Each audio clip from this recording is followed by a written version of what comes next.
Saya mungkin minta pendapat Mas Hussein, silakan merespon Mas Habib. Saya mau koreksi, yang memberhentikan Prabowo itu bukan DKP, tapi Presiden langsung melalui keputusan Presiden nomor 62 tahun 98 yang tanda tangan itu B.J. Habibie waktu itu. Berdasarkan apa? Berdasarkan hasil daripada penelusuran dari Dewan Kehormatan Perwira. Ini bukan badan yang kaleng-kaleng. Ini badan yang memang dibentuk secara serius untuk menelusuri apa-apa saja nih yang kira-kira Prabowo lakukan, kesalahan apa. Dan kemudian saya bacakan saja, misalnya dia menemukan bahwa Prabowo memerintahkan anggota Satgas Mawar, Satgas Merpati melalui nama-nama ini untuk kemudian melakukan penculikan gitu ya terhadap nama-nama aktivis-aktivis tahun 97, tahun 98, mungkin kawan-kawannya Bang Habib pada waktu itu.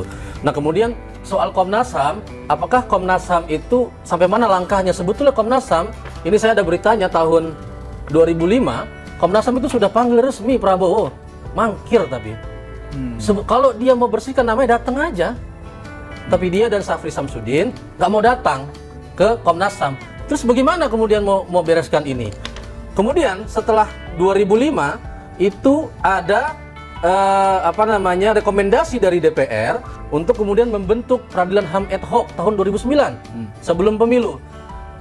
Merekomendasikan pemerintah untuk mengungkap kasus ini secara terang benderang. Dilalahnya setelah itu Partai Gerindra masuk parlemen, kemudian konstelasi politik berubah. Akhirnya sampai sekarang ya tentu saja tidak ada peradilan HAM ad hoc. Itulah kemudian kita bilang juga anomali. Jokowi bilang bahwa dia berkomitmen untuk selesaikan pelanggaran HAM masa lalu, tapi dia lantik Prabowo Subianto terduga pelanggar HAM, atau kalau menurut dokumen DKP memang benar dia melakukan memerintahkan penculikan, ya DKP yang ngomong, SBY yang ngomong, bukan kami yang ngomong, SBY dan kawan-kawan tentara yang lain gitu. Justru malah kemudian melantik menjadi menteri dan bahkan diberikan gelar kehormatan. Saya juga pengen sedikit juga tadi ke ke abang yang tadi sebelumnya dari KSP. Ya, sebelumnya juga dulu di masyarakat sipil itu saya tahu. Anggota Dewan bintang 4. Aku juga pengen dulu bintang 4. Tapi ya takdir tidak mengizinkan.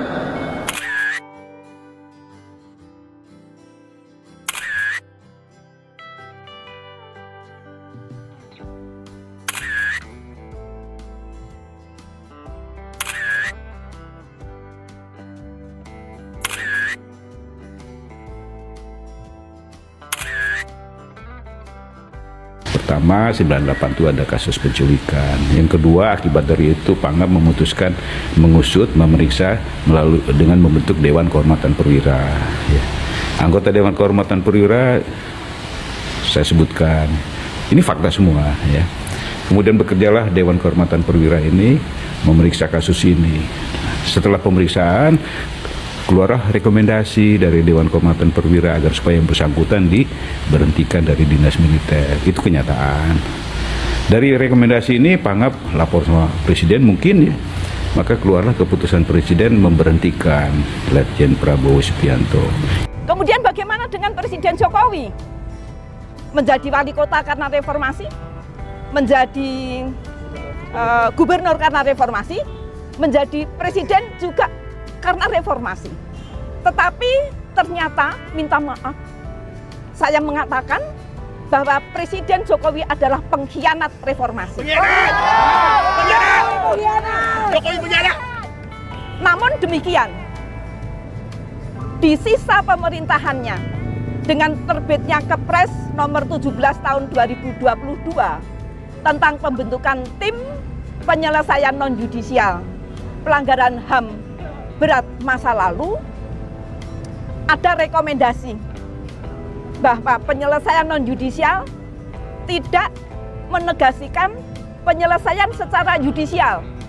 Untuk itu, kalau memang Presiden Jokowi ini adalah seorang reformis sejati, seharusnya Presiden Jokowi segera menerbitkan Kepres pembentukan pengadilan HAM ad hoc untuk Semanggi 1, Semanggi 2, dan Trisakti, dan juga kasus tragedi 98 yang sudah diselidiki oleh Komnas HAM, yaitu dalam kasus penghilangan orang secara paksa atau penculikan dan kerusuhan 13-15 Mei 1998.